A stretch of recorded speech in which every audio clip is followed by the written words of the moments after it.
Okay.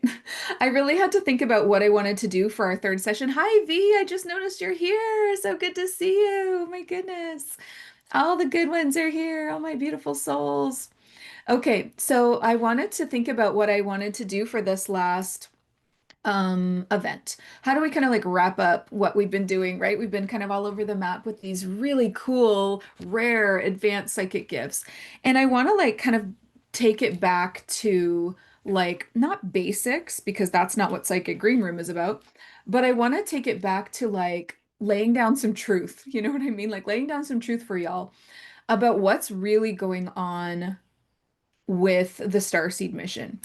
And this has to do with Star Nations alliances, which is something that I called the title because I think I was still like, oh, what are we doing today? And it really dropped in today what I wanted to talk about. I really want to talk about the Starseed mission, your purpose in that, where you fit, what's going on the earth right now, why we're freaking here, what the call was, the volunteer call that called us all in, and what do our soul gifts have to do with this? What is you have this beautiful soul technology that you've brought with you from these, you carried with you from lifetime to lifetime to lifetime. And here it is inside of you, alive inside of you right now. And it wants to come forward. It wants to be activated. It wants to be used. It wants to be used in service. And so we're going to talk all about that. What is a soul technology? What is a starseed mission? Who are your Star Nations alliances? And give you some really tangible steps, right? Like I have 4 steps that I talk with people about that if they follow, this is like the path to your highest self. And I really want to just like receive your questions as we're moving through this as well. And then depending on time, because I have a client at 3:30, we might be able to do a couple of little mini readings, soul gift readings for people too. So I'd really like to be able to do that. So I will try not to be too long-winded, but I do have a lot that I want to share, and I think it's going to be so eye-opening, because we kind of just like assume a lot of things, and then we kind of just like build, I guess, like belief systems around like some assumptions, again, about what like a star seed is or what we're here to do or what it all means. And then we get very lost online. I certainly do. If I didn't have like my pillars that I navigate myself by, there are so many, I don't like the term false light, but there's just so many people operating from ego, and they may not know it. So I don't want to like blame them. They may not even know that they're doing it, but it is quite harmful to see within the spiritual community so many people channeling ego, channeling fear, frequency, separation, duality, and it's so sneaky that you might not even know that that's what you're seeing or what you're consuming all the time. So I want to talk a little bit about that as well.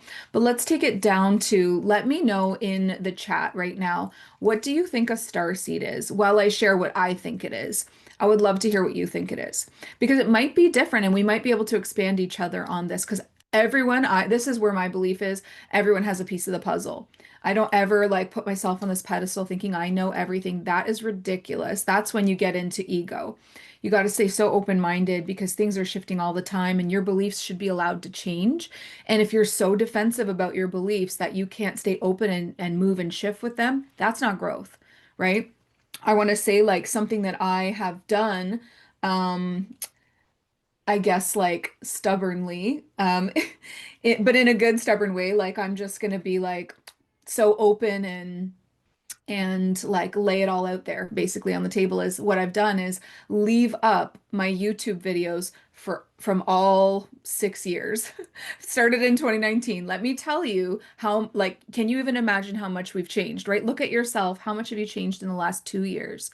Imagine 6 years ago. So there are so many things up on YouTube that I probably wouldn't say now. I probably don't believe now, or I really have a better understanding about, but I like leave them up there with that kind of attitude, like, you know what? It's okay for my beliefs to change. It's okay that I'm evolving. I think that's a strength. So I'm leaving it up because I'm like, someone is still there at that level. So that's still for someone, even though it's not me anymore. So I think that showing your growth and showing your vulnerability is really important because we're actually here to be leaders and way showers and leaders of light. And if that's the case, how can you never stand for anything? You have to stand for something. Like what unless like what are we doing if we're not going to stand for something? We're not here to like bypass and not look at like the darkness in the world. but we're also here to shine a light on it in a loving way and in a way that where can we find the unity consciousness in this? How can I bring unity consciousness into this very huge, sensitive worldwide topic? Are you afraid to speak on things? Are you afraid to take a stand on things? Are you afraid to use your voice? Is that a witch wound in the throat chakra where maybe you were punished before for doing something like that, speaking your truth and what you know to be true, like very Joan of Arc kind of vibes? That's something to heal. It has to be okay with you if you're going to be this leader of light that you can take a stand on something and change your mind. That has to be okay. Even if you were so freaking passionate about it for like an entire year and then something shifts within and you go, oh, I've expanded around this now. I can see that still, but I can see this other side now. Let me move in that direction so I can grow and learn and bring people along with me. And I think everyone is just so afraid to do that. And I think that's where what we're here to do. That's where we are supposed to be different. That's where we are supposed to keep things so grounded, so oh, what's the word, like grounded, real, authentic, raw, like just allowing ourselves to grow and shift and change and be wrong, maybe, but is there really a wrong, right? Okay. So you're dropping in what you think a starseed is good. Let me say, okay, so for me, a starseed is a soul that has had lifetimes off-world. So that's everybody. That's everybody. I have never encountered a soul in all of the work and hundreds of readings I've done and all of the ways that I've connected with other civilizations. I've never met a soul that was only an earth soul. It doesn't exist. And that might be, ooh, some people might not like be okay with that or like really believe it's okay. It's so beautiful for us to have different beliefs. I do not believe that that's possible because I truly believe and have seen and have channeled and know deeply within me that all souls come from source.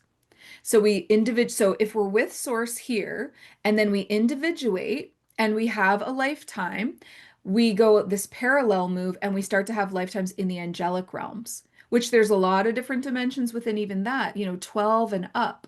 The highest realm, the highest dimension. So a realm means a group of dimensions with a similar frequency. A dimension is a very specific frequency. So the highest dimension I've ever communicated with of like God source doesn't count because that's outside of dimensions. The highest dimension is 15, and that was seraphim angels. That's like the highest angelic order that is even known of. Like the right hand of God is what they call themselves, right?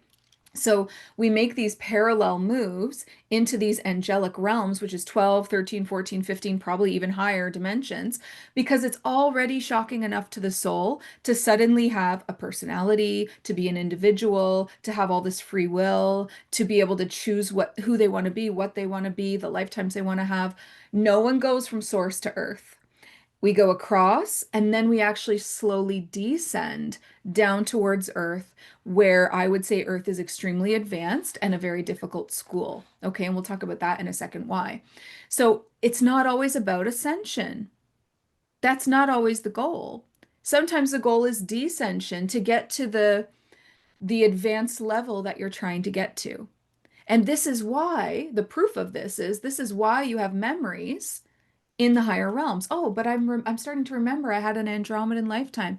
I'm starting to remember I had a lifetime as a Lemurian when Earth was in a golden era. I'm starting to remember I had this Pleiadian, yeah, on the way down, right? There's a flow to a soul cycle. It's a circle.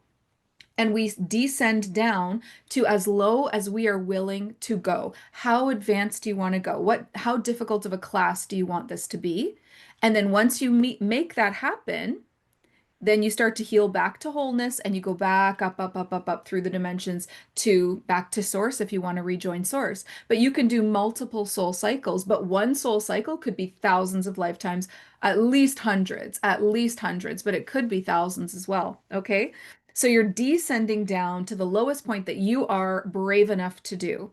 Many people, Earth is it. Many people actually is not even as low as Earth. I would say a lot of souls don't even do that, to be honest with you, because Earth is so freaking difficult. It's so full of like duality. It's so full of pain. It's so full of like opposites. You experience the opposites of everything. So it's hard, right?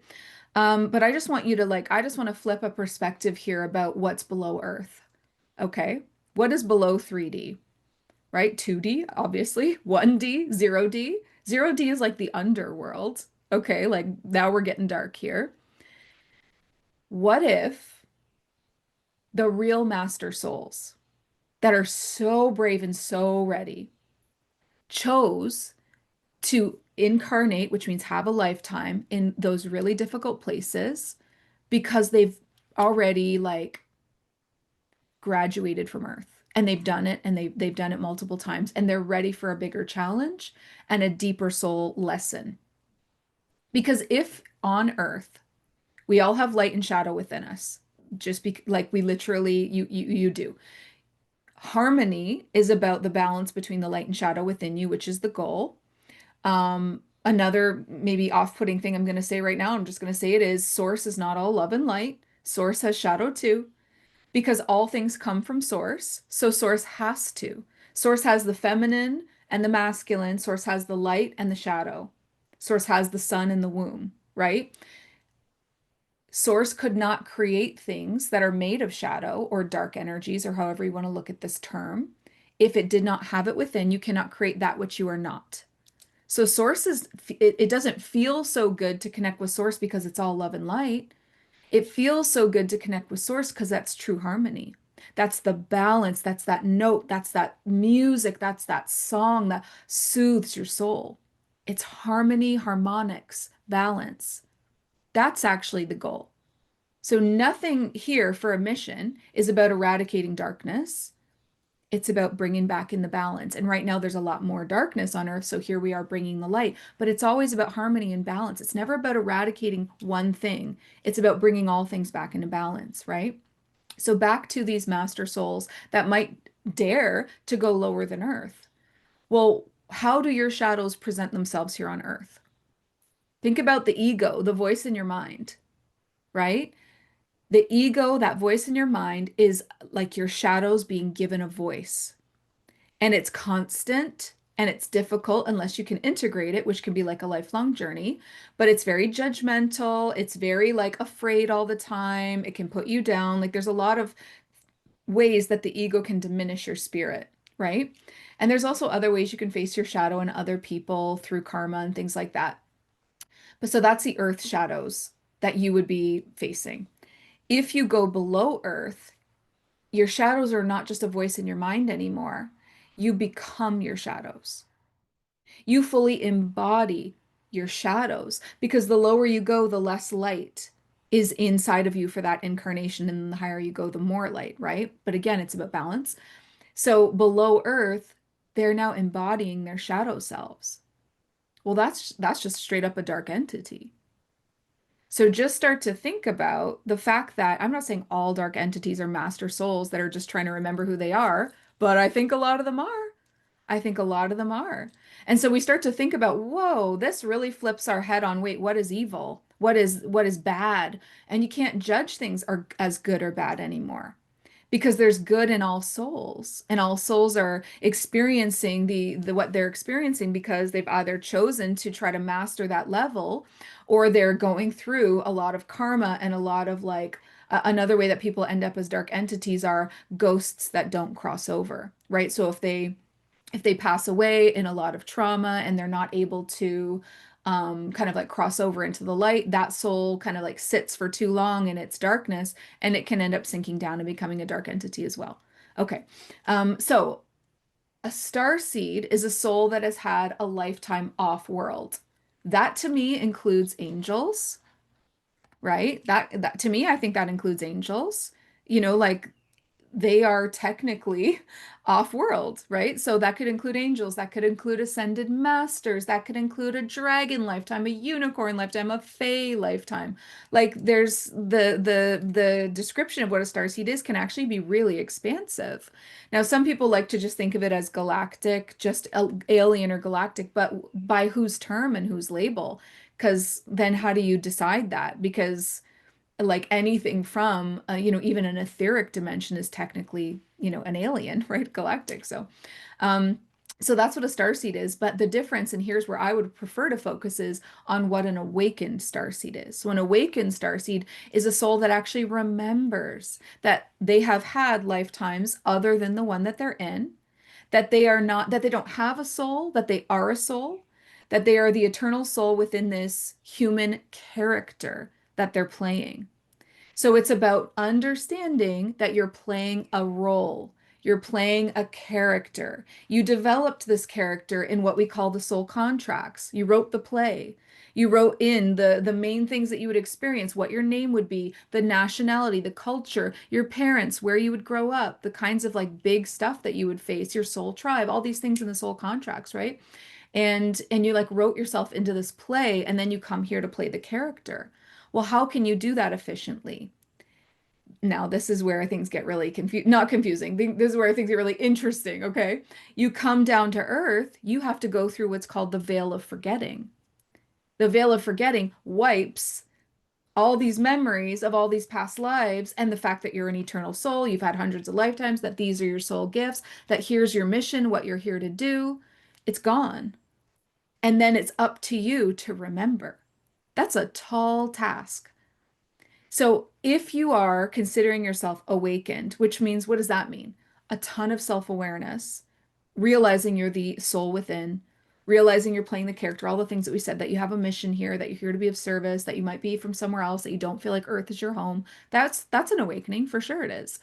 If you have had an awakening on a planet built to keep you asleep, I'd say you're doing pretty good already, right? Earth is literally built to keep you asleep with through the veil of forgetting. It's built into the system, and you're still that glitch within the matrix. And that's powerful. And you should already be like in awe of yourself and your wisdom to be able to even do that is such a beautiful and powerful thing.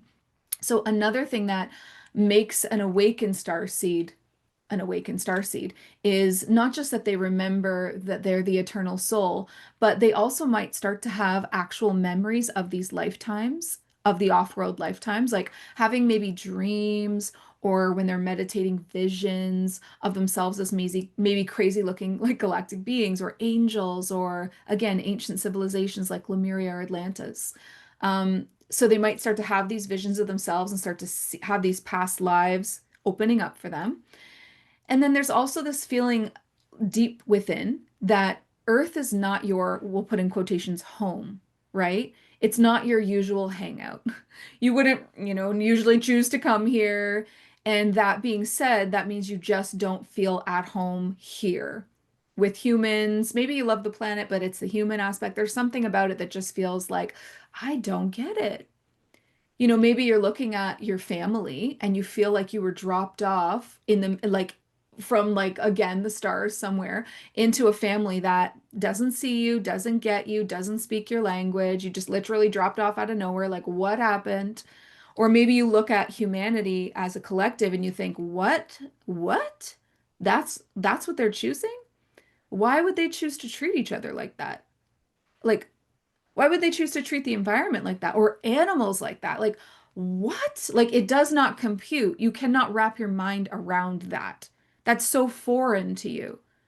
It's like they're beasts, It's just like, what? Like, that feeling is a starseed feeling, right? That you're just like, okay, guys, I don't know what's going on this planet, but let's not hang out too long. Um, so you're just like, you question how things are done. You don't just go with the flow. You don't feel like one of many that fits in. You just really feel like an outsider in your own family, in your friends. It can be hard. Starseed loneliness is a real thing that happens because it's just, you're so other, it feels like a lot of the time, right?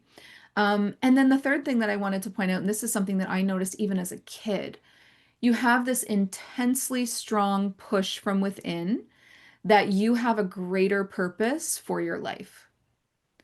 Like maybe yes, I'm here to be this human character and I'm here to learn these lessons, but there's something more. There's something more within me that's pushing to come out. I feel it in my solar plexus, like pushing from within outwards. And it feels like, oh, like there's a reason I'm here. What is it? Like, oh, I can't remember what it is. What is it? I remember doing this as a kid and as a teenager, like, no, like I know it's real. Like I'm here to make a difference. I'm here to help in some way. Oh, what is it? And you try to figure it out. And so you end up job hopping a lot. You hop from one career to the next, to the next, to the next. and you still haven't figured it out. And then you get so frustrated with it that you just say, no, forget it, let it go, just be human. Put that on the back burner. And as many times as you try to dismiss that feeling, it comes rearing back. It just keeps coming rearing back. You're here for a reason. You're here for a mission. You need to do this. But you don't know what it is a lot of the time. That is a very, very big sign of a starseed quality. Okay. Oh, I just saw the comment. Gosh, yes, the loneliness. Yes, yes, yes. Okay. So these are all things that are like big signs of an awakened starseed. I know there's more, but those are the most like grounded, intense ones that are a part of you. So there's something called the call. Some people call it the volunteer call, some people just call it the call for service. This is where Gaia, the planet Gaia, literally sent out a call for volunteers and to come to Earth at this exact time to be of service, to help in some way. And this is kind of like that starseed mission starting to come to light, right? And a lot of star seeds, when they get further along in their awakening, remember receiving the call. Like I remember having this beautiful vision of standing in front of like a portal and me and one of my main spirit guides, which is a unicorn, yes. And this main spirit guide of mine and also my mom from this life was with me. And we were like thinking about going to volunteer to do this, help this planet, help this civilization or whatever. And there was this big portal that we had to like jumped down and I was all nervous. And I remember my mom holding my hand and we're being like, life for two, a lifetime for two, both of us. Okay, here we go. And we like jumped and it was just this crazy vision. And interestingly, my mom is not what I would call awakened at all, right? But maybe that wasn't, her path. But anyway, so a lot of star seeds remember the moment when they accepted the call, right? The call was sent out on like a wide span, but the moment that you accepted the call is sometimes a really beautiful memory to have. And I want you to, if you haven't had that yet, to ask for it. Your soul has all of your memories stored in the high heart. We talked about where the soul is in the body. Placing hand over the high heart like we did with soul language. Ask. Ask for it. Ask for that memory in a meditation, right? Ask to see that moment because it's so inspiring and it'll really like kind of just be this inspirational push for like, yeah, I'm here for a reason. I remember. It's a really nice feeling. So let's talk about what's going on right now with Gaia. So I want you to know that this can be scientifically proven, and you can look this up, okay? This isn't woo-woo. There's something called the precession cycle that the planet and actually our entire solar system goes through. And just like our soul cycle, which was descension followed by ascension, right? We descend down to the most advanced level we can or that we choose, and then we ascend back up to wholeness. The school of Gaia, the planet of Gaia, has one of those too. So it's been proven scientifically that our planet continues to move from dark ages to golden eras or light ages, dark ages to light ages, dark ages to light ages, many, many, many times over. Something really weird that I went down the rabbit hole of is when we're in a light age or a golden era, our continents come back together and make like one big island. And when we're not, they separate apart again. This will blow your mind when you look this up because you're like, well, if that happened once, I could believe it, right? So maybe the Earth originally was just an island and then it broke into pieces, and you can see the puzzle pieces when you look at the map, broke into pieces and separated. Okay, but science has proven that it also then came back together and then it separated again. And then it came back together. And it's like, how is this continuing to happen? It's magic. It's Gaia. She knows, right? When we come into an era of light, it comes back together. And the things about Pangea, or what we call Lemuria, are that it was recorded that Earth was tropical climate and one big island with ocean around. So, like global warming, interesting. That our planet is warming up. Are also the continents getting closer together? And let me just say, higher dimensional energy, higher frequency energy vibrates faster and lower energy vibrates slower. So guess what's hotter? So as the planet moves into a higher frequency, the friction, think about trying to start a fire. That friction warms up the atmosphere and everything. So is it? Okay, just leave it there. Let's just like not rock all the boats. Okay. Um, all right. So Gaia is moving through this precession cycle, right? Our last golden era was Lemuria. Then we started to descend into Atlantis. And then we descended further into ancient Egypt. And then we were fully in the Dark Ages. And I really just have to say the Dark Ages feel like medieval times, witch hunts, I don't know, all of that felt super dark, right? And then we're starting to come back up and up and up and up. Nobody can agree where we are on the upswing. No one, no scientist agrees on this. A lot of people like to quote the Mayan calendar in 2012. We must have started to enter into like the last quarter of the golden, we're coming up into that golden era, but no one can agree on that, on even the Mayan calendar. So this is then up to like channeling and really trying to tune in. I do feel like I had a big personal shift in 2012. I had my first Kundalini awakening, which is a really big deal. But 2020 kind of seems like something big happened in 2020, right? Like for sure. So whatever the case, we know that we're on the ascension path. We know that our golden era feels really close, whether it's 200 years away or 20 years away. It's hard to know, but it's right there. It feels right there, doesn't it? And the symptoms of ascension, whether it's the microcosm of your own body or the macrocosm of the collective, the very first symptom is the purge. Purging darkness, purging corruption, right? When you go through an ascension symptom, what happens when you do an up level? You're crying, you're angry, you're purging, you're letting go. Well, the collective is doing that and has been doing that very deeply since 2020. I know that before that there was, but it got really intense in 2020 and has stayed that way. So that's clearly a next level that we've moved into as a collective. So it feels close, right? Okay, so this means that the ascension cannot be stopped. Because let me tell you again, scientifically, what's happening. It's not just Earth, our entire solar system, so our sun and all the planets in a row there, the planetary system, does this cycle. So not just Earth, right? We're all doing this interesting cycle from light era, dark era, light era, dark era. What's the light era? Scientifically speaking, it's a photon belt of light that we move through every 24,000 years and then down and then back up and then down. The photon belt of light is like a ring of light around Alcyone, which is a star in the Pleiades cluster. So research all of that. You're going to love it. It's so cool.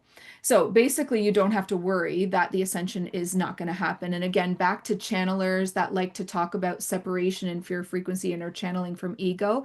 If you see anyone talking about how, some people are going to get left behind, you're going to have to leave your family behind. You're going to go into 5D. You're going to go into a whole other planet. No, no, no. That's false. That's ego channeling. It's not like the planet's going to become two different planets. It's not like there's going to be a 5D and a 3D. You're not going to leave anyone behind. There's no mothership that's going to come and pick us up and take us somewhere else. There's no like, okay, we just need disclosure to save us. We have to save ourselves. Like that's very ungrounded. What's actually going to happen is what happens every cycle with Gaia is we're all going to go into the ascension together. Animals, plants, humans, everybody. Everybody's going in. And the interesting thing is that solar flares are a lot more active during that time as well. And we just so happen to be in a window of high activity with solar flares. Why do solar flares matter? They've proven, again, science, proven that solar flares evolve DNA. So how something goes from like a creature in the ocean to having legs and crawling out, solar flares. Like DNA evolution is solar flares. How are humans evolving? With all these solar flares, we're going from carbon-based humans to crystalline-based humans, right? What is crystalline? Light made physical. Light made physical so that it can be anchored into a physical body. Crystalline is light made physical. Okay, that's what we're becoming. We're becoming more crystalline, less carbon-based, and it has to be gradual or we would all die. Like it has to be this extremely slow process. We can't just zoom, I'm crystalline. So if somebody's like, I know that again, us leaders of light are generally ahead of the curve, so we're going to be more crystalline than maybe the people coming up behind us because we're the way showers. But again, look for ego out there. If someone's like, I'm fully crystalline being, really? Do you eat food? Then you're not. Because it gets to a point where we wouldn't even need to eat food and we exist on like sunlight and stuff like that. And maybe there's some yogis out there who have done it. Amazing. I believe that, but it's not the majority. So again, I want to give you something to navigate because I'm just like there's an epidemic right now with this spiritual space online. If a message that someone is bringing through has any us versus them in it, any sides that are being created, that we need to battle for something, or there's sides that are being created, us versus them, any form of separation, it's not of love. It's not of the light. That message is not for you. You need to unfollow and let that go. You need to move on. You need to start following people that are talking about unity consciousness. It has a lot of words. Some people say Christ consciousness, crystalline, 5D consciousness, love consciousness, whatever, oneness. It's all good. That's where you want to be. That's where you want to, because everything you consume, you become. And that means things you take in through your third eye and your physical eyes, everything you hear, not just food and drink. So start following the trickles, the breadcrumbs of the lighthouses who are actually talking about unity and oneness and not, using their channeling for trendy, fear frequency, like, oh my God, I remote viewed this and it was so scary, or oh my God, our ascension's at risk, or oh my, no, no, no, no, no, ego, ego, ego. Don't even play in that anymore. Let that go. Okay. um Veronica, I've heard so many people talking about the 142,000 again, and I hadn't heard people talking about that in years. I think I've heard of 144,000. Is that what you meant? Probably. The 144,000, I did a whole video on this. It's definitely another ego thing. People want to believe that they're somehow elevated above the rest. Like, well, I know there's a lot, millions of star seeds, but I'm one of the 144,000. Okay. I actually did so much research about the Bible for this. So I pulled out the Bible. I grew up in a cult, by the way, just a little bit about me, which is really unfortunate. So because of that, I've read the Bible multiple times. And the 144,000 thing is like I remember in this video, like it's one of my Starseed myths video, they said literally right before they said that number, and the righteous ones came forward in a number that no man could count, 144,000. But they said a number no man could count, and then they said they're just throwing out like a big number, like it was supposed to be symbolic, like a number no one could count, the biggest number I've ever thought of, but I'm in biblical times, so that's 144,000. That'd be me saying like, oh my God, there were so many people at this concert. I swear it was like 10,000. Like, I don't know. There was just a lot, right? So it's just like it just meant like a number nobody could count, a huge group. That could mean actually millions. It just means the rainbow warriors, the Hopi prophecy of the rainbow warriors, that's multidimensional energy, right? If you're a rainbow warrior, that means you're a starseed who's had lifetimes all around the galaxy, and now here you are on Earth, bringing through those frequencies from those higher realms. You're a rainbow warrior. You're here to serve. There's millions, not 144,000. That's a pedestal thing again. That's very much a pedestal thing. And the people that are saying that really want to believe it so badly because they want to be so special. But the thing is, they are already special. And you are already special. We are all so special just to even be awake and to be helping in this way. But we got to keep the ego out of it, or you lose the whole point of being here and your whole mission. It's like you come to Earth to help, but you get stuck in the programming. That's the ego programming of Earth, right? And that's okay. I don't judge those people at all because I know it's difficult, but I also don't want to poison myself, or and I want to tell other people to just stay away from that. So again, in a weird way, can you see how that 144,000 is what I said about sides? Is there an us and a them? Then it's not true. Because that creates an us. 144,000 is the us, and then there's everyone else. So even that amount, see how sneaky it is? Even that amount of separation is false, right? So there's no separation. All souls come from the one soul, and we are all just slowly being activated. And because every single human being on Earth right now, if they stay on Earth, will go through this ascension because we're all going into the photon belt of light, then we will all have our awakening. Every single one. There won't be any unawakened people unless they choose to exit the planet, which is their right. And then we honor that free will choice.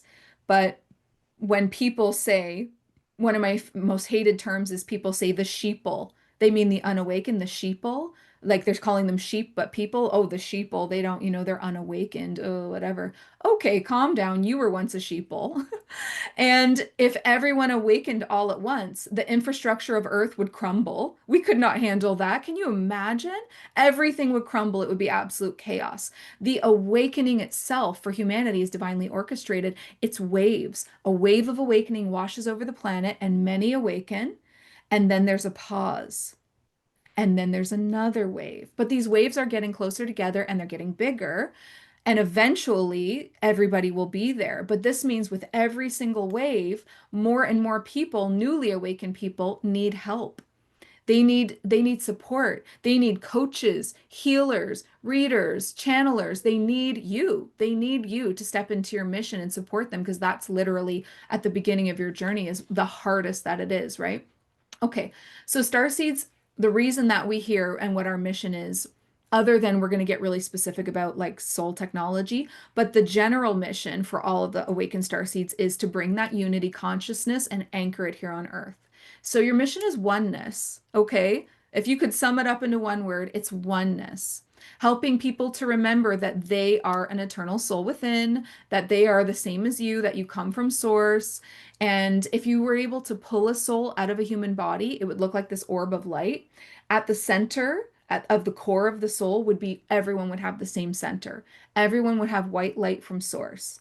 And then the things that are built over top of that are these very thin layers that represent lifetimes that you've had. Every lifetime leaves a layer. And this layer is like a filter. So if you had like a bare light bulb and you draped like a pink cloth over it, now the light that's shining through would be different, and then you drape another cloth of a different color, right? That's what a soul signature is.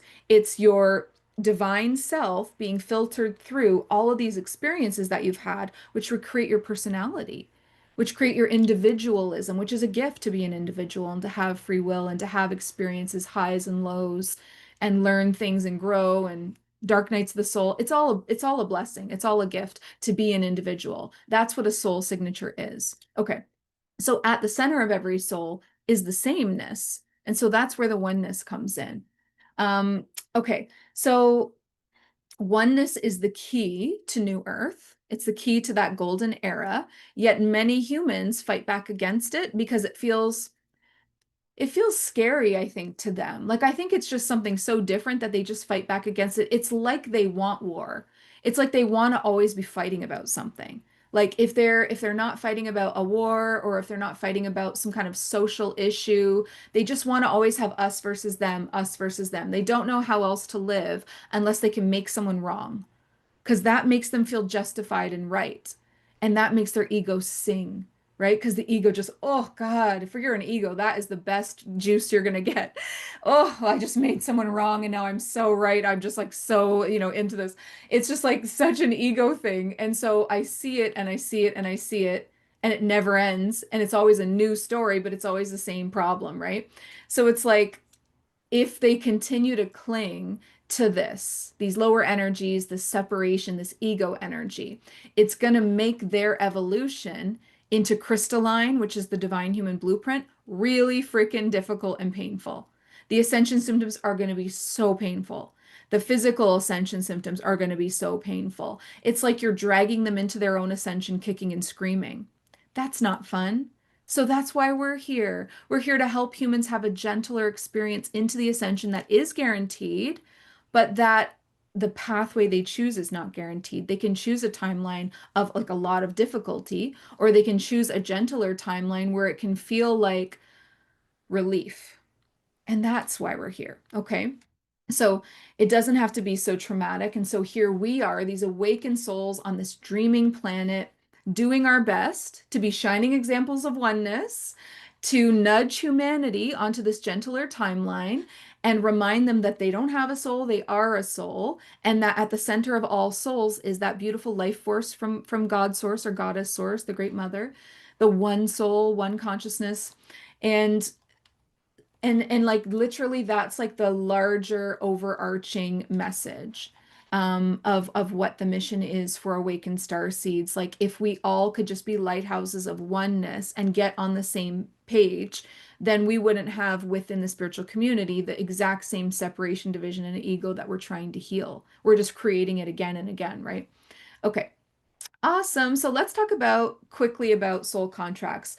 So again, you're playing a character. I hope everybody realizes that now, right? But it's not something that you minimize. I'm not saying don't have a human lifetime, like don't enjoy your human lifetime. Like no, fully go into it. Like fully be Evelyn and Jessica and Kira and Bonnie. Like go so deep into that beautiful character. You're playing your human character for a reason.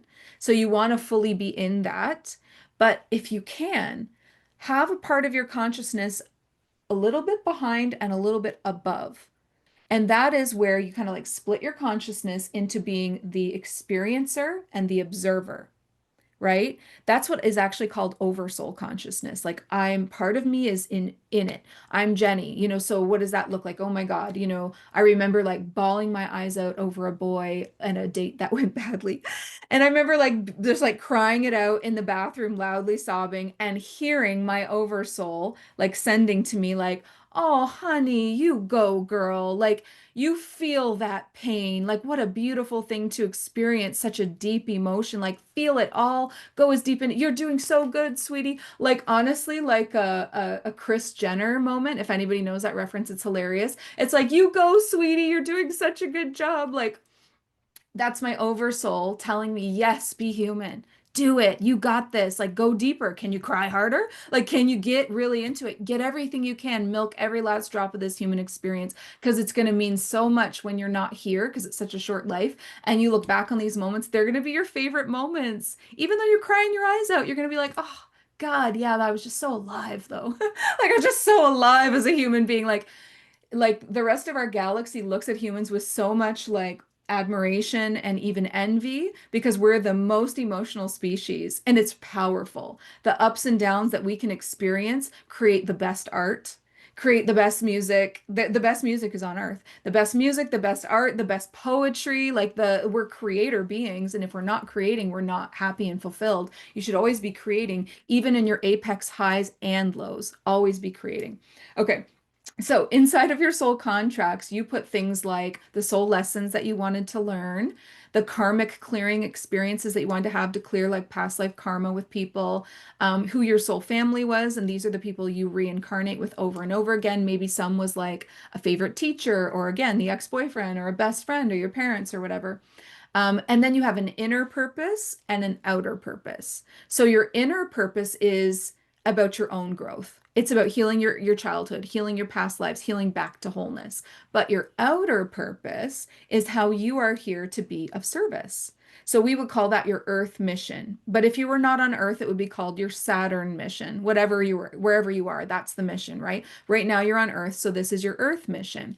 So this is where soul gifts, soul technology, spiritual specialty all come into play. Okay, so soul gifts are a part of you on a soul level, which means they've been with you. You're carrying them with you right now, and you've carried them from lifetime to lifetime to lifetime to lifetime. They're alive inside of you in the high heart, in the soul right now. They're cultivated and mastered in these other lifetimes, and they are encoded with that unique soul signature that we talked about. Nobody can bring this through but you. No one has this but you. You are the only one, right? So these gifts are such a beautiful self-expression and your way of doing things that no one else can emulate. But the flip side of that is like if you don't bring it through, then the world misses out because you're literally the only one that can, okay? So there are these tools that you use in that outer purpose, that earth mission, your way of being of service to humanity or maybe to Gaia or maybe to nature like the environment or maybe to animals or maybe all of the above. Everyone's is different.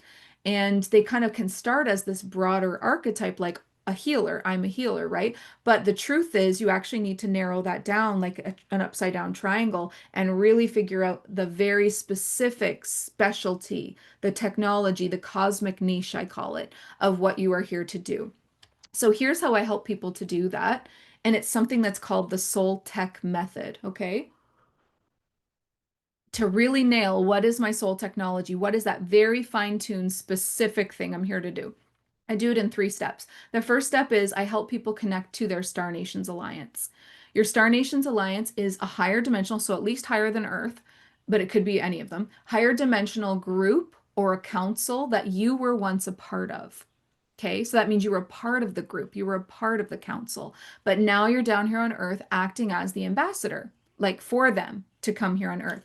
This is the main frequency that you are here to anchor in. Okay, and again, it's unique to you. The second thing is that you need to access, and I'll help you to access your Akashic timelines of power. So this means the main lifetimes where you channeled that soul frequency through for the world that you were in. using a very specific technology and process. So, how it was used, the steps that you took, the transformation that it created for your client or whoever you were helping, who you served, all of that can be gleaned from looking at the lifetimes where you've used this gift before. Maybe you were a priestess, maybe you're a wizard, maybe you were an etheric, hive being like a Blu-ray, like who knows? But there's going to be lifetimes, many lifetimes, where you use the gift again and again and again. And it's always a little bit tweaked in each lifetime to make sense for the being that you were. So here's where step 3 comes in. Now we need to know, how do you tweak it for Earth? So this is where we fine tune with your highest human self. So you have a lot of highest selves, but you want to very specifically talk to the highest human self, not your highest dragon self, highest dinosaur self. They're not going to be able to help you here, but your highest human self, because your highest human self is the guide you should always be going to for career, relationships, health, human matters, right? So they're going to help you to refine your soul technology to make sense here on Earth. They're going to help you to, like, by giving you a step-by-step guide of how to use it in session with a client. They're going to help you to unlock your cosmic niche client, which means who are you here to serve specifically? Like, is it women? Is it men? Is it children? Okay, well, what kind of woman, and what kind of, and maybe it's for star seeds, maybe it's for specifically Zeta Reticuli star seeds, or maybe it's like it's just, or it's for the priestesses, or it's for the witches, or it's for mothers, or it's for, like it could be, it's very specific who you are here to serve. And your highest human self can be very specific with you, including the messaging and the marketing that will actually call them in. That's so powerful too, right? How to speak to them to make them be like, oh, that's for me. And then the third thing that your highest human self can do is illuminate the different business containers that can even hold this gift of yours. Like what is this? Is it a single session? Is it a membership? Is it a book I'm supposed to write? Is it some kind of mastermind? Is it some kind of like course? Like where does this make sense? Or maybe it's multiple things. Where does it fit, right? So illuminating the different business containers that can best hold that level of frequency, transformation, including like the logistics of the offers. Your highest human self will give you pricing, the name, the offer elements, everything in that. So I want to give you some examples because it's so freaking fun. Okay, it's like really, really specific. Okay. I just worked with this person today, someone I've been working on for her discovery of her soul technology. And she is an Atlantean Stargate healer, or we call it the Atlantean Stargate method. Okay. So here's how she does her work. So she using her so obviously this was from an Atlantis lifetime where she did this. We saw her use it in Lemuria, Atlantis, and I think ancient Egypt. But anyway, so in Atlantis, what she did was she would treat the chakras in her clients' bodies as stargates or portals. And so she would be able to open up the chakras and reach through, and overlaid or behind the chakra is that client's highest self. But there again, there's many highest selves.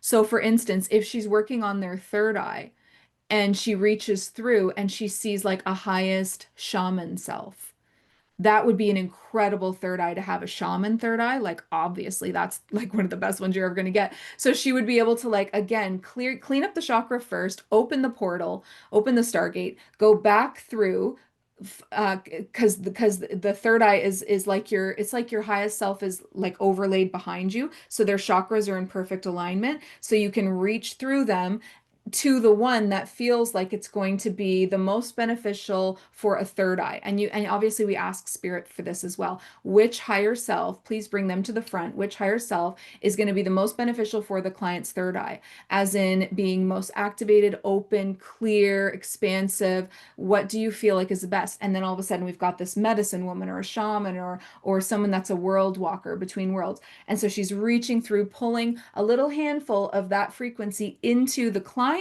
third eye, anchoring it in through anchoring methods, and then sealing it in white light to close the portal and set that higher self free. So they're not fully locked in for good. It's just for that moment of pulling it through. And then she does that in every chakra. So you're not just healing someone, you're rebuilding someone. So now all of a sudden they've got a shaman, third eye, a Lyran throat, because Lyrans are extremely bold and amazing at light language, angelic heart, obviously, right? And then in the solar plexus, that, the ability to be of like great action, maybe she chooses something like a dragon. And then in the womb, we choose a goddess. So you're rebuilding a person from these stargates within the body, but there's no rejection possible, like an organ transplant gone wrong, because you're using their highest selves. So it's same soul, right? So it's just like really very specific. See how specific it is? So cool. Another one that someone was working with me on was called aura harmonics bridging. So I learned so much when I do these sessions. I learned it's not a single session when I do this with people, but it is a mentorship that we do. And I learned working with this woman and finding out what aura harmonics bridging was, that Spirit told us that when you request something like calling out to the universe for abundance or health or romance or whatever you request, that it is immediately sent into your aura. Immediately. And the delay is it's there, it's knocking at the door, what you've asked for, but the delay is people can't open the door to receive it. And the reason why is if you don't have at least one chakra that is a matching frequency to what you've asked to come in, there's nowhere to put it in your body. And you can't create something as a sovereign creator being that we are unless it's already inside of your body, right? We actually create from our bodies. So if you don't house, this is what embodiment is. You probably heard that word a lot. You have to actually embody something before you can create it. So if you can't embody abundance in at least one chakra, you can't create it. Because when you hold something in your body, and then you start to try to manifest it, what you're doing is actually sending the frequency from yourself into your toroidal field. And your toroidal field builds the pathway in front of you, like the golden pathway, the timeline, and it builds it with the elements of what you're sending it. If you don't have the codes to send to your into toroidal field, which is the architect of your reality, your toroidal field, the architect. If you don't have the codes to send the architect, you ain't building it. It's not happening. Right? So this is where my client is helping people to create bridging from these aura. The gifts are in the aura, but some of them are getting dusty now. How do we get that from here into here? And so she helps them to like clear away everything that is not that frequency. Say we're trying to bring romance into the heart, clear it all away, what is not that, and then very gently, thread by thread, it's a slow process, start to trickle that into the heart and let a little bit integrate at a time with space in between until you can hold the whole gift, right? So she's working to bridge the gift that are in the aura and bring that harmony back into the chakra. What is your client's Instagram if you can share? I actually don't know. I don't actually know. I don't have it in front of me, but this is something that she's not doing yet because we're just discovering it, right? So these aura harmonics bridging is being built right now as a method. So these are soul technologies. There's so many I could do, but I don't want to run out of time here. So your soul technology is not every single one of these women come to me and say, I'm a healer. Okay, let me tell you what you really are, because that's so broad. Let's get really specific and really find out, well, what do you mean by that? Are you actually a healer, or are you here to do something like, Atlantean Stargate method? It's so much more than healing. It's so much more specific than that. So not only do they have this incredible um, technology within them that the world needs, right? The world needs it. So you learn how to do it, you get really confident in it. And together with them, I'm like literally breaking down exactly through their highest human self, the exact steps and processes to happen in these sessions, writing out exactly what they're going to practice, what they're going to do, what it's called, the price, what kind of container, all the way to launching it. And but the amazing thing is it's not just about service, service, service. Eventually, they get to teach this method. So now they've got a method that they can certify people in underneath them, right? Now you're building your empire. Now you're building an empire. It's so powerful too. And that's what a new earth leader is. A new earth leader is somebody that is not reliant on the 9 to 5 because that's a 3D program. You can't be a new earth leader and be reliant on the old programming, the old system. So the 9 to 5 program is the old system. We need to come away from that and become the source of our own abundance. And the best, most incredibly powerful way to do that is from your soul technology, your soul gifts, exactly what you're here to do, right? Okay, cool. All right, I'm going to leave that there and I want to do a couple of I have a client at 3:30, so I'm going to do just maybe one or two little mini readings for soul gift readings and see what comes through for you guys. But before I do that, I want to remind you all, I've emailed you with every replay an offer Okay. And I want you to just reiterate what that is because I really want you to take advantage of like this unbelievable possibility for your future. So I've been making this offer, this promise that I was going to send each one of you a very special invitation to a private call with me at $200 off the original rate. I've had lots of people take me up on it, and I'm so excited to work with you all. And to those that haven't, what are you waiting for? Like literally, what are we waiting for, you guys? Like this is it. Okay, it's called a Divine Spark session. And in that session, we're going to uncover your Akashic story. So what lifetimes have left an imprint on your soul? So think witch wounds, soul gifts, big karmic lessons, things like some tough stuff, maybe like galactic wars, but some really incredible stuff like being a part of Atlantis or Lemuria. Like, what is your highlight reel for your soul cycle? Let's find out some of that. We're also going to open and interpret your soul contracts because you've set out for yourself in this life very specific lessons that you want to learn. And you've got to see which ones have a little tick. Okay, which ones have I learned and which lesson is still open, which means it's active. Which means if a soul contract lesson is active, you're going to keep being sent it. And it's sometimes not pleasant. And you just keep looping around the same lesson. You're not getting it. You're not getting it. You're not, and spirit just keeps sending it till you get it. Well, we can look at that, and that can be so freaking helpful for closing it. And then finally, we're going to discover what your personal soul gifts are, your spiritual specialty, your soul technology, getting a peek at what that could be for you and at the energy kind of like behind your mission. So if that sounds incredible to you, I never ever discount single sessions. Everyone can vouch for that. So this is like a very big deal to take $200 off of it. Okay. So I'm gonna make the screen bigger, let go of my notes, and I'm going to do a couple of soul gift readings. Lean light, I see your hand up. You're ready to go? Yes, let's do it. Okay. I'm gonna go with lean first. And is that your business name? It's so cool. Lean light. Oh, I have to let you unmute yourself. Hold on. Let me just do that. There you go. You should be able to now. Hi. Yeah, well, that's what I would like. It's beautiful.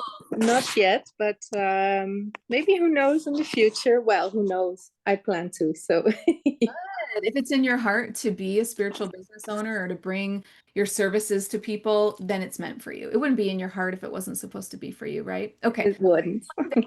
All right. So I'm going to do a sacred space quickly for all of us, and then I'm going to do just a couple of readings and see what I can fit in. Okay. All right. I should be able to do a couple because I'm pretty quick. All right. We'll do a quick sacred space so that we can channel without ego. So I want to ask you to close your eyes. This helps me connect to your energy. Close your eyes. Place your hands over your heart chakra, which is the center of your chest. And I'm going to count you through a couple of deep breaths. So this will help quiet down your mind and bring stillness into the body. So let's take a nice deep breath in, 2, 3, 4. Hold the breath and exhale, 2, 3, 4. Another deep breath in, 2, 3, 4. Hold it and exhale, 2, 3, 4. Last deep breath in, 2, 3, 4. Hold and exhale, 2, 3, 4. Good. So just continue breathing in a nice, relaxed way. I want you to place your hands down into your lap, palms up to receive. As I call into your space, keep your eyes closed and try to feel this. Clairsentiently means can you feel the energy of this? I'm going to call into your space right beside your body on the left-hand side, coming in nice and close to the body, Archangel Michael. Feel pressure in your left ear as he gets in closer and closer and closer to you. Might even cause popping in the ear, pressure in the jaw, everything happening on the left-hand side. Archangel Michael is the protector. On the right-hand side of your body, I want to call on Archangel Raphael coming in nice and close to the body now. A little more subtle, but still there. Feel that pressure. It's coming in. There it is. There it is. In front of you, I'm going to call on the divine feminine, Archangel Haniel, and she is of the unconditional love frequency, working with pink light. She's getting closer and closer. Feel pressure in the heart, pressure in the center of the chest. She's getting closer. There it is. Feel it as she gets closer. And then behind you, I want to call your highest human self. So the version of you with your same name looks just like you, but living your highest possible earth experience where they're being really brave, really courageous, making those choices and those big moves to make things happen. And because of that, they're living that highest earth experience. So they're placing their hands on your shoulders now, standing behind you. I want to ask these beings that are surrounding you to send a wave through your body from the right hand side to the left hand side. This first wave is going to be a wave of love going through now. Beautiful. Feel that building. Good. And now I'm going to ask them to send again from right to left a wave of healing going now. Little deeper of a feeling here. Didn't rise up quite as high into the heart, stayed more around the stomach area, went straight across. Okay, I want to ask Archangel Michael to place a shield around you. He's going to weave a shield around you made of energy and light, acting like a filter to your highest good. And then we connect into God's source. So calling on Father, Mother, God, from where you exist, at the edge of the universe, where the stars end, there is a doorway of light. On the other side of this door, it goes straight to the heart of Source, and it is the most potent frequency of purity, love, balance, wisdom, life force. Open that door to us now and let that white stream pour down, beautiful stream of white lights pouring down through the stars, coming down towards Earth, coming through Earth's atmosphere and sky. This stream of white lights coming down through the ceiling of the room that you're in or the space that you're in to hover above the top of your head. It's going to go into the top of the head in 3, 2, 1. Feel the pressure. It's going to push down into the crown. It's pushing into your third eye. Your physical eyes are getting a clearing. Everywhere it touches, it clears. It's going into left ear, right ear, down through the face, throat, into the heart, the stomach, the womb, the root. Then it spreads out to every inch of you until every inch of you is filled with this light and you are glowing. I'm going to ask God's source, anchor us here, anchor us in the light, anchor us in divine truth. Let everything that I channel and everything that we all receive intuitively, let it be true. Let it be true, divinely timed, divinely orchestrated, and for the person's highest good. And then for this group, I want to call on all of our Star Nations alliances to come forward now and our highest human selves to bring through very detailed information about soul gifts, soul technology, our personal mission, how our gifts work, what we're here to do, as much detail as you can in the few minutes that we have per person. I want to thank you so much for that. Thank you. Thank you. Okay, come back into this now moment with me. I'm going to jump right into lean light. Okay, I'm going to ask your Star Nations Alliance to come forward and share.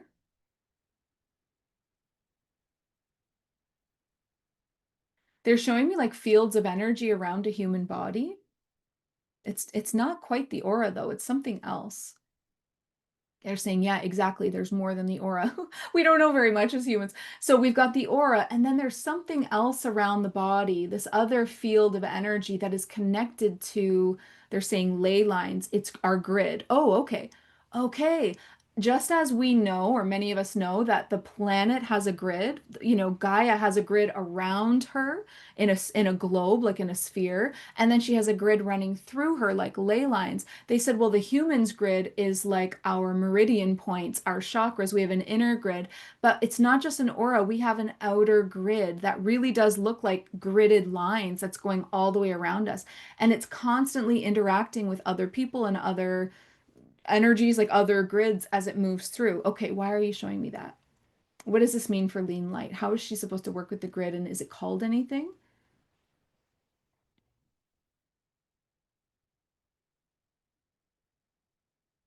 They're calling it a soul grid or a creator grid. And they're showing me like each like straight line that I'm seeing, they're showing me plucking it like a harp, plucking it like an instrument, and it has its own musical tone.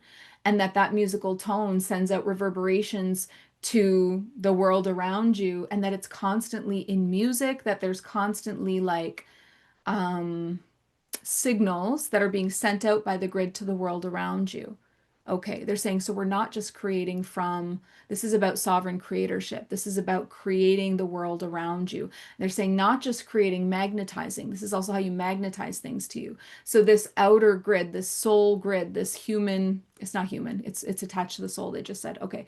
So this soul grid, which is the creator grid, is musical, and the tones that it sends out, it calls in the matching tones like a mirror. So what you're sending out, you're receiving. They're saying this is why people don't get manifest, like humans think they understand manifestation. There's so much more technology behind it. It's about what you're sending out through this grid is coming back in towards you. What you're sending out is coming back in. So you're constantly like a beacon of a sound that's being sent out, and all the little notes together make your particular soul song or harmony that's being sent out, and it's calling in all the experiences. They said, other than in your soul contracts, the things you have to experience, whether it's in your grid or not, because you need to clear the karma, there's always going to be times like that. But most of the time, it's about what you're sending out, you're receiving back. This is just a deeper way to understand what people call the law of attraction. It's not about, oh, if I think this, good things will come. It's about what you put in the grid around you. So you're a grid worker. They're saying you're a grid worker. You're supposed to be a grid worker for Gaia, the planet, different countries. I see you looking at maps and using maps to do your grid work. I see doing grid work on people, which is not being done. No one is doing that. No one even knows there's a grid there. And then they should, but there's more than that. There's the grids of the galaxy and the universes. It's a technology, and it's a harmony. And when things are distorted or out of harmony, that's when there's issues. Unity consciousness isn't just for Earth and humans, it's for our entire galaxy.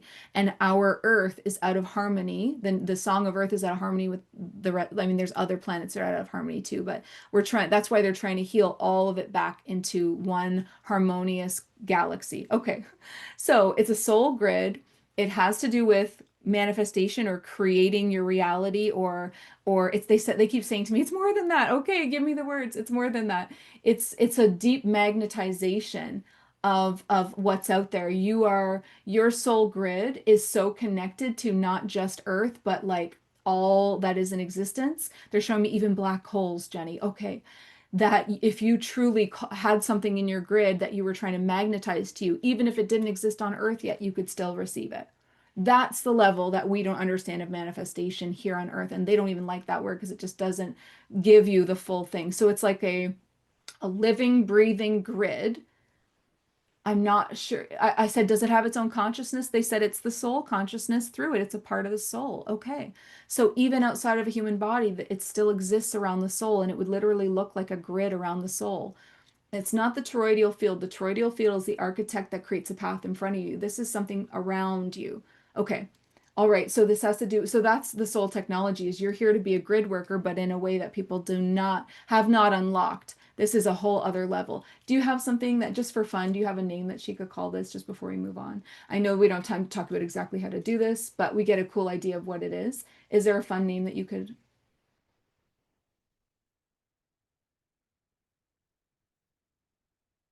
They're saying, well, it's the soul grid, but then what the idea is to create harmony between all the grids and to actually interconnect all gridding so that as something is moving through the universe, it's always being held. It's always being held by the divine. Oh, I think there's so much more to that, but oh my goodness. Okay. That was super cool. We have to leave it there so we can fit in a bunch of people, but that's super, super cool, Lean. I love that for you. Okay. Um, I love leaving things on such a weird, mysterious note. Okay, to sum up, do what you will with that.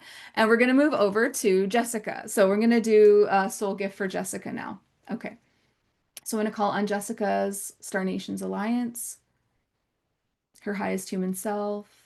Ooh, I'm seeing angels right away. Okay, this has to do with angels, the angelic realms. Seeing a lot of wings, but then they showed me a butterfly, so it has to do with the transformation. Okay, what are we talking about here? Angels, transformation, butterflies, wings. They're saying ethereal.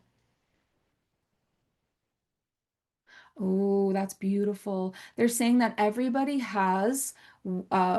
soul has wings, and that they shift depending on the physical form that the soul takes, and that humans do have wings, but that they're etheric wings, like big wings behind us. And they're showing me like everyone's is different, the way every butterfly is different. Some are like fae, some are butterflies, some are angelic looking wings, but everybody has these wings. And that there is a technology to do with activating your multidimensional wings. First, yes, activate them, but why? Why do we do that? Because they carry within them the memories, the soul memories of every time that you've used those wings in these other lifetimes. So let's use, for example, that you're doing a technology where you activate people's multidimensional wings or etheric wings, whatever we end up calling it. Let's say, for example, your client, all these beautiful white wings just pop out like angel wings, and you're like, wow, okay. And you start describing for your client, this is what is coming out of your back, this is what is unfurling, this is what is spreading up. Now each set of wings has its own memories. Like now we can tell you about the angelic lifetimes you've had because this client's was angelic. And you're going to start to get, like, I'm seeing you using your clairs to be able to see, feel, hear, and know, like channel. Okay, this is what the angelic lifetimes that you've had. Here's the lessons. Here's your kind of fall from grace as you descended by choice, but fall from grace still.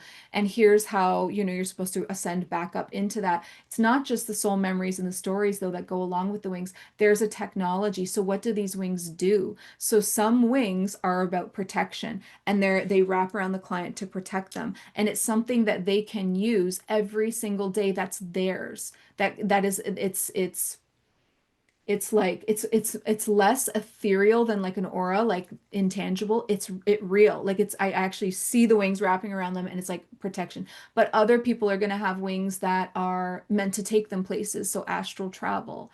Other people are going to have wings that are like healing, right? A pair of wings that are very healing for them. So each wing has its own, like, I'm seeing a membership for some reason. I'm seeing you helping people within a membership to like decipher and activate their etheric wings. I don't know if we want to call it etheric or multidimensional wings. I saw both.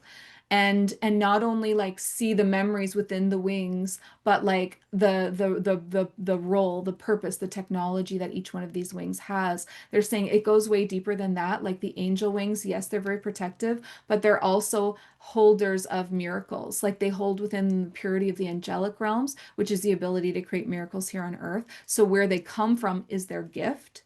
So if someone had Fae wings, the Fae are very, very powerful manifestors and creators. So that would be the gift. If someone had like butterfly wings, obviously their gift is constant evolution, constant trans. So there's a gift, there's memories, there's a technology, there's all. It's so beautiful. That's like the most beautiful thing I've ever heard. I love that so much. Oh, there you are. I lost you on the screen. Jessica, that's gorgeous. I love that. Imagine like doing a book with like gorgeous pictures where you describe, like, after you've done this discovery, you write a book about, like, maybe like 50 different types of wings that you've discovered, etheric wings, their what they look like, the kinds of stories attached to them, and their gift, how they are a gift here on Earth, and how you can actually use them as technology. Like it's a book, it's a membership, it's a one-on-one with clients. It could be so many things.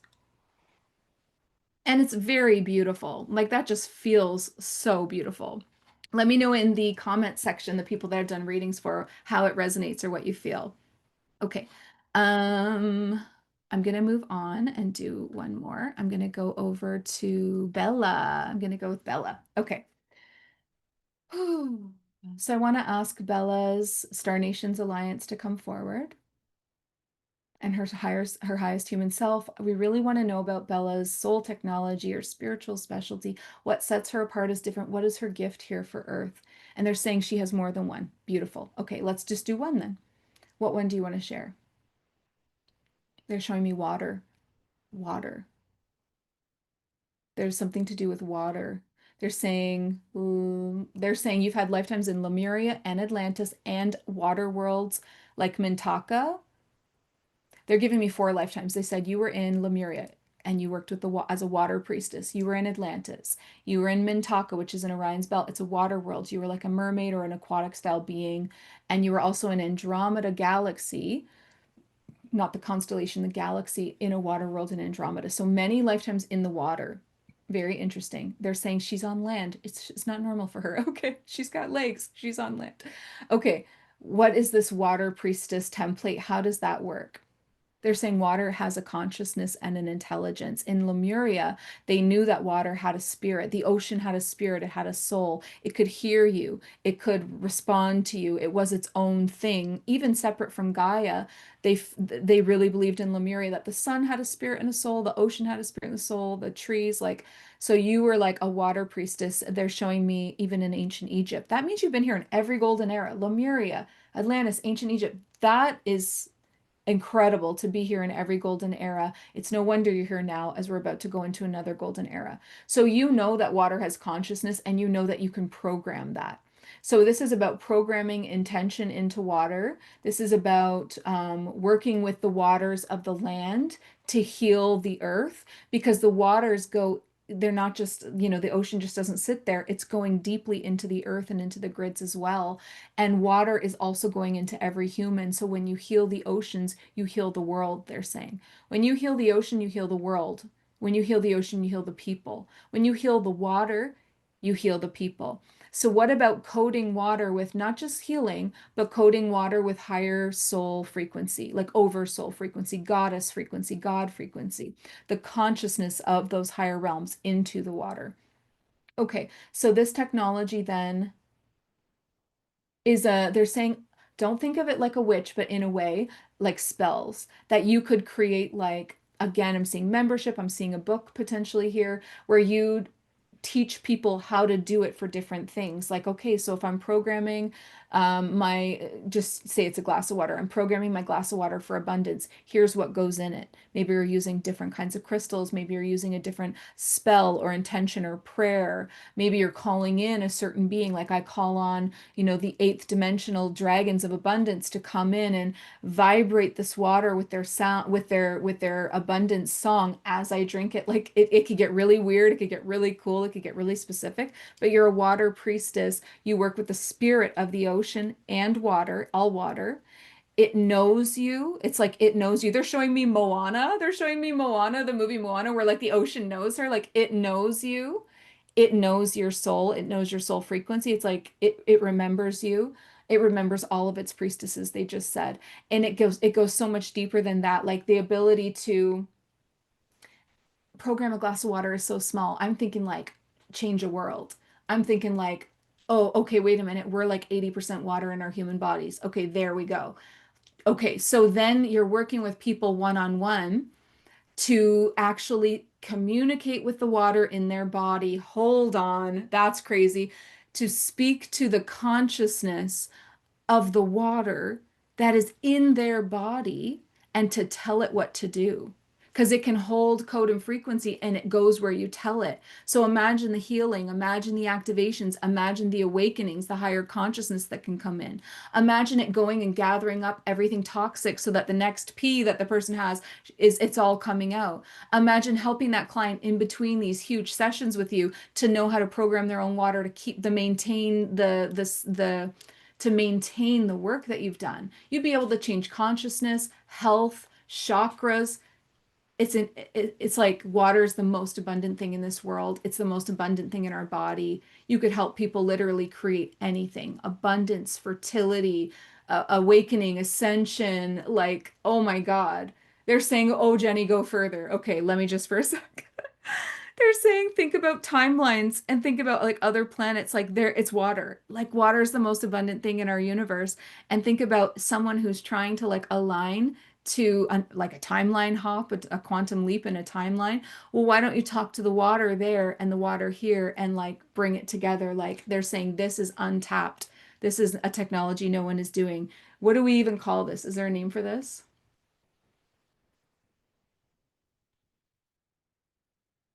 They're showing me like the word spirit and they're showing me the words water. So it would be kind of like something to do with like